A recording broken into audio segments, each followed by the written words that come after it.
35 million American adults are walking around with kidney disease right now. And according to the CDC, as many as 9 out of 10 of them have no idea. That is more than 1 in 7 adults. But here's the part almost nobody explains to the ones who do find out. The vegetable drawer in your refrigerator is not neutral. Some of what is sitting in there is quietly protecting your kidneys. Some of it is quietly making them work harder. And the difference often is not the vegetable at all. It is how you cut it, how you cook it, and how much of it lands on your plate. If your last blood test showed creatinine creeping up, or a GFR number under 60, or if you have noticed foamy urine in the morning, or you are waking up 2 or 3 times a night to use the bathroom, this is the drawer that matters most to you. So let me be clear about what this is and what it is not. This is not a cure. Nobody drinks a green juice and reverses kidney damage overnight, and anyone selling you that is not being honest with you. What we are going to do is quieter and far more useful. We are going to take unnecessary pressure off kidneys that are already working overtime. Let me explain why that matters, because the whole video hangs on this one idea. Creatinine is just a waste product. Your muscles produce it every day as they burn energy, and healthy kidneys filter it out of your blood and send it into your urine without you ever thinking about it. When your kidneys are strong, that number sits in a normal range, roughly 0.7 to 1.2 milligrams per deciliter for most adults. But when the filters start to struggle, creatinine backs up in the blood, so that rising number on your lab report is not the disease itself. It is a smoke detector. It is your kidneys telling you the filters are getting tired. And once you understand that, the goal becomes obvious. You are not trying to scrub the number down with a magic food. You are trying to hand your kidneys less work day after day so the filters last longer. Here is what is coming.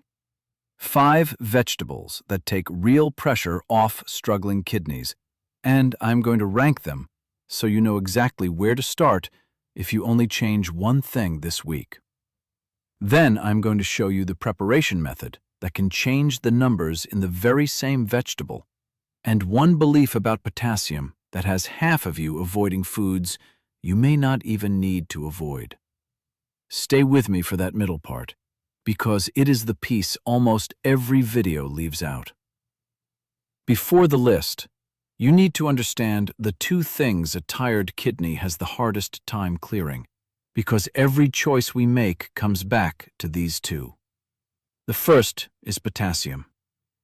Think of a healthy kidney like a drain in a sink that is always keeping up with the tap. When the drain slows down, the water rises. Potassium is one of the minerals that rises when kidney drainage slows, and too much of it in the blood, a condition called hyperkalemia, is genuinely dangerous. It can cause muscle weakness, and it can throw off the rhythm of your heart. The second is phosphorus. When phosphorus climbs, your body pulls calcium out of your bones to balance it, which quietly weakens them. And it also stiffens and calcifies your blood vessels. That is not a small side note.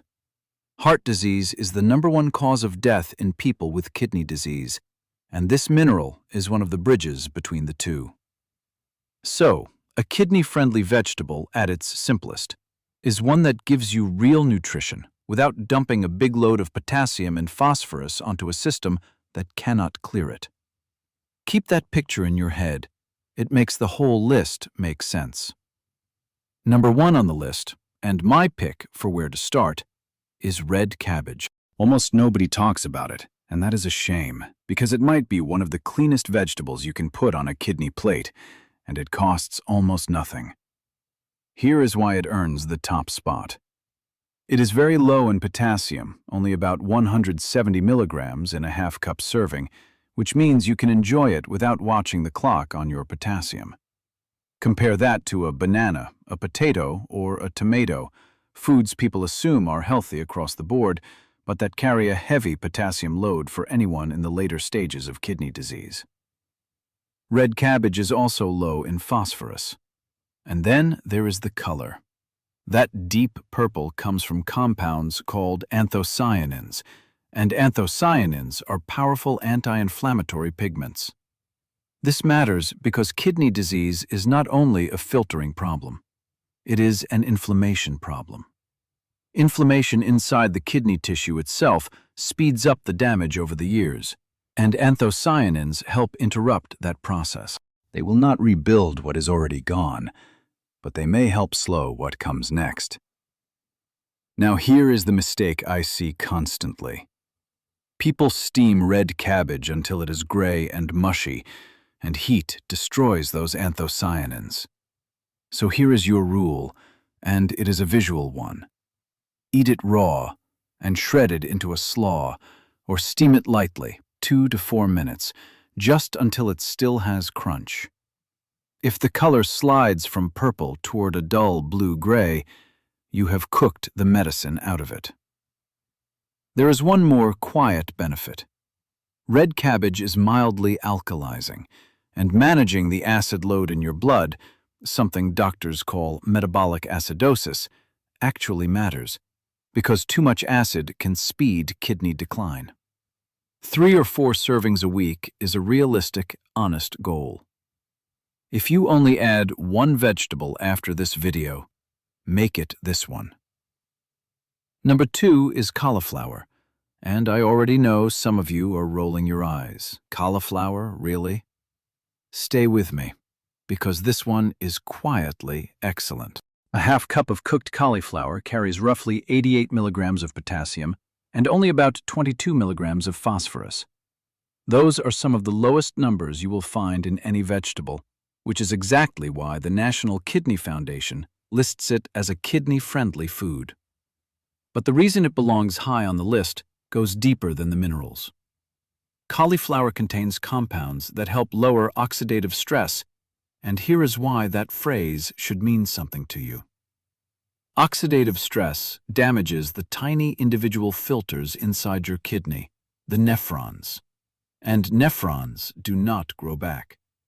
The kidney is one of the only organs that cannot rebuild its working units, so every nephron you protect is one you keep for life.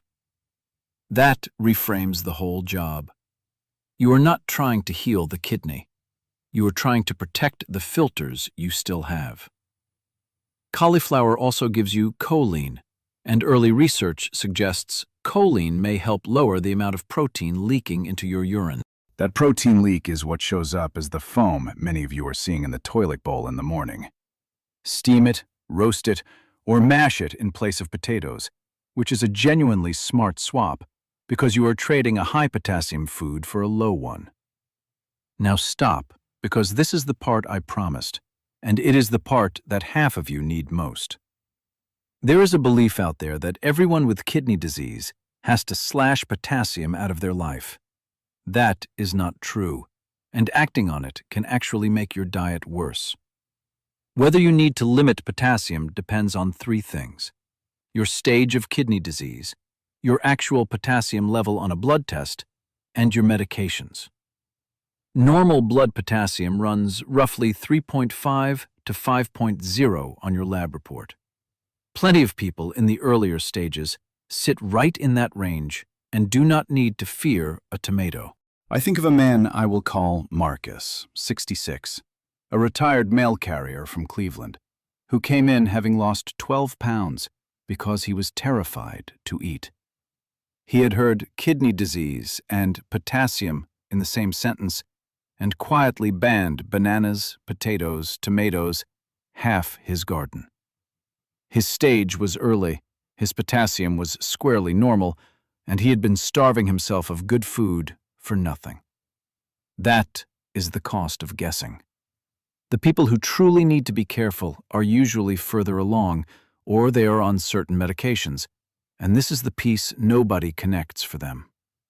2 of the most common kidney and blood pressure drugs, the ones ending in pril, like lisinopril, and the ones ending in sartan, like losartan, both raise potassium. So do potassium-sparing water pills. Here is what I want you to do, and it is simple. Do not guess. Find your last potassium number, and if you cannot find it, that is your one question for your next appointment. At my stage and on my medications, do I actually need to limit potassium? That single question can free some of you from restrictions you never needed, and it can flag danger for others who did not know they were at risk. Never stop or change a medication on your own, though. That conversation belongs with your care team. And here is a trick that changes the game if you do need to watch potassium, because it means you do not have to give up a vegetable at all. You can pull a large share of the potassium out of it before you ever eat it. The National Kidney Foundation calls it leaching. You slice the vegetable thin, about 1/8 of an inch, and soak it in a large pot of unsalted water, roughly 10 parts water to 1 part vegetable, for at least 2 hours. Then, you cook it in fresh, unsalted water. For starchier vegetables, a double boil works too. Boil for 10 minutes, pour that water off, then finish cooking in new water.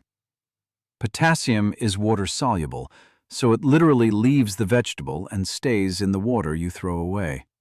It does not remove all of it, so you still keep your portions sensible, but it turns a borderline food back into a friendly one. And this points to a paradox worth understanding. Boiling washes out potassium, which is good when potassium is your problem, but the same boiling also washes out water-soluble vitamins. So the right cooking method is not one size fits all. It depends on which vegetable and which problem you are solving. Let me put a fine point on this, because I promised you the preparation mistakes that quietly cancel the benefit, and they come down to 3. Mistake 1 is overcooking the color out, which we saw with red cabbage. Heat destroys the anti-inflammatory pigments, so long steaming turns a healing food into a limp side dish. Mistake 2 is boiling the wrong vegetable, pouring the vitamins from your peppers and greens straight down the drain when you never needed to leach them in the first place. And mistake 3 is the one almost everyone commits without knowing. Drowning good vegetables in salt, canned sauces, or seasoning blends. You can take a perfect low-potassium vegetable and undo its entire value with a heavy hand on the shaker.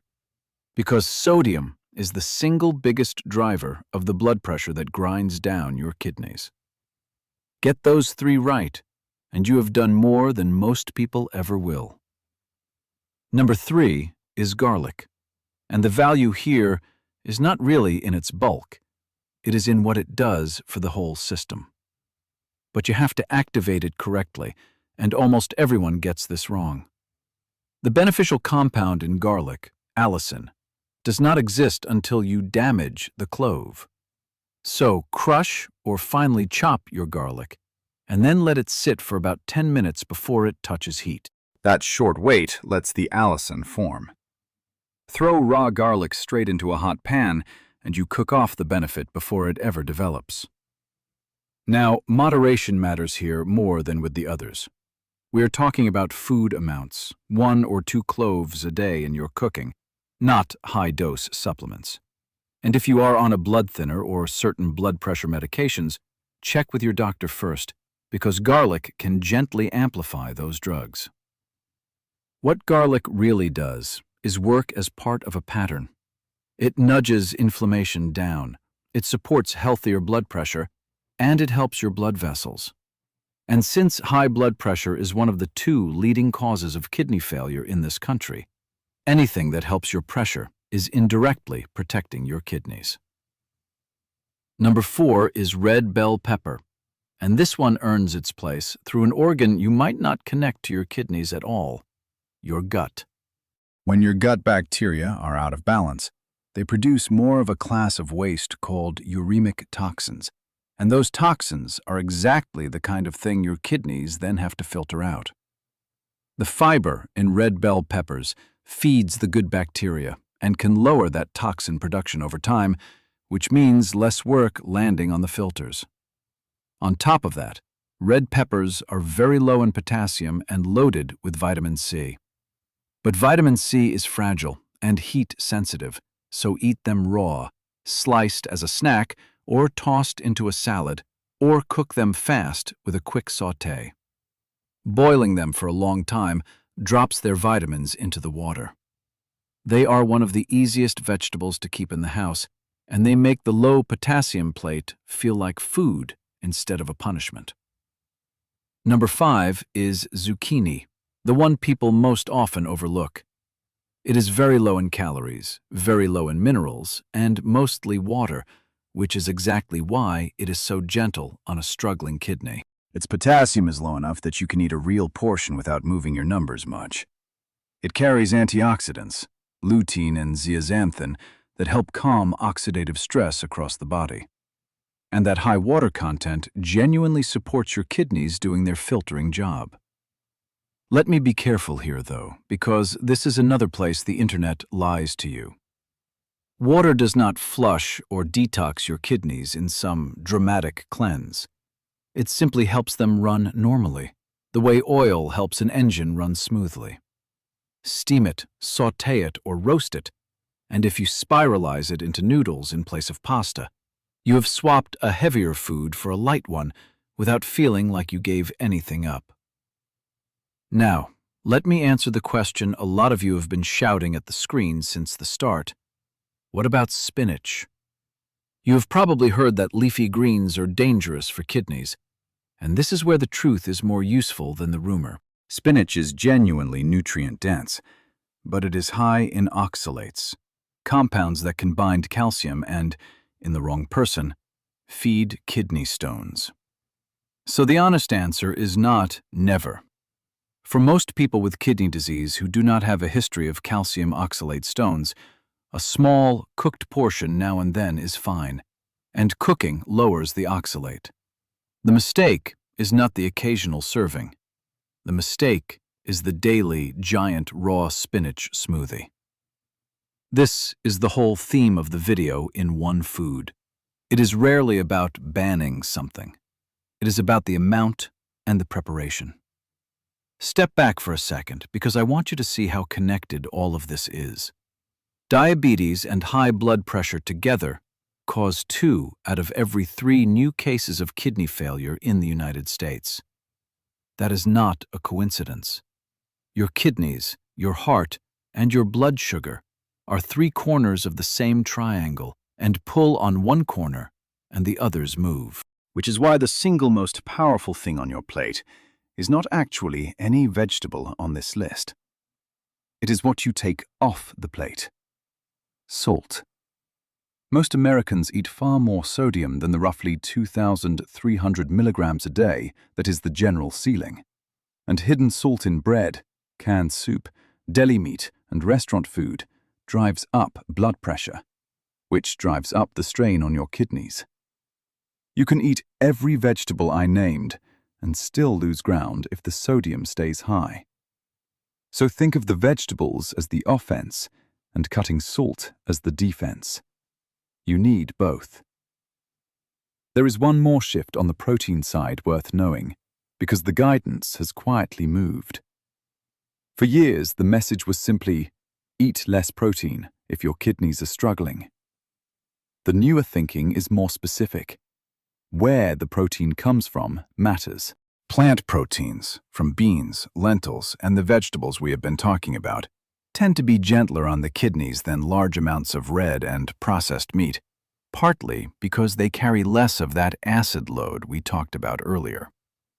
This does not mean going fully vegetarian, and if you have advanced kidney disease, your protein needs are individual and should be set with your dietitian. But nudging a few meals a week from a slab of steak toward a plant-forward plate is a quiet, evidence-backed win. Now, none of this replaces knowing your own body, so let me give you a simple way to track yourself because the people who do best are almost always the ones watching their own numbers. There are three you should be able to name: your creatinine, your GFR, and your potassium. If you cannot say them out loud, that is your homework before your next visit. Then add one home habit. Buy a basic blood pressure cuff and take your pressure at the same 2 times each day for 7 days, writing each reading down. The American Heart Association considers 130/80 the line where blood pressure starts working against you, and a week of readings tells you far more than a single number in a rushed appointment. That little notebook is one of the most powerful things you can hand your doctor. Now, I do not ever want to leave you anxious without telling you what to actually do, so here is how to think about urgency. If you simply notice foamy urine, or you are up more at night, that is a reason to write it down and bring it to your primary care doctor, not a reason to panic. If your ankles and legs are swelling, or you are making much less urine than normal, or you feel newly short of breath, get seen soon, this week, and same day at an urgent care if you cannot reach your doctor. And if you have severe muscle weakness, a racing or irregular heartbeat, or chest pressure, that can be a sign potassium has climbed too high, and that is an emergency. Call 911. Do not drive yourself. I know some of you are also worried about cost, about whether a specialist or a dietitian is covered. Ask, because many people with kidney disease qualify for medical nutrition therapy through Medicare, and a renal dietitian is one of the best value visits you can make. And I want to say this plainly, because fear is not the goal here. A high creatinine number is not a death sentence, and it is not a verdict. For a great many people, kidney function that is caught early and managed well stays stable for years, sometimes for the rest of a long life. You are managing a trajectory, not waiting for an ending. So if you remember one thing, remember this: you are not trying to heal your kidneys with food. You are trying to lighten their load. Choose vegetables that run low on potassium and phosphorus. Cook them gently, keep your salt down, and drink enough water to let the filters work. That is the whole pattern in one breath. Red cabbage first, then cauliflower, garlic, red bell pepper, and zucchini, each one a little less work for a tired filter. And know your own numbers, because your creatinine, your GFR, and your potassium are the real map, not a stranger's advice online. Here is your one small step, and it is genuinely small because you do not need to overhaul your kitchen tonight. Pick a single vegetable from this list, the one you will actually eat, and put it on your plate twice this week. That is it. Then, before your next appointment, write down 2 things: your most recent potassium level and every medication you take. Bring both and ask the one question that can rewrite your whole diet. At my stage, do I actually need to limit potassium? You are not looking for perfection here. You are looking for the pattern. And one honest question, asked early, protects more kidney function than any miracle food ever could.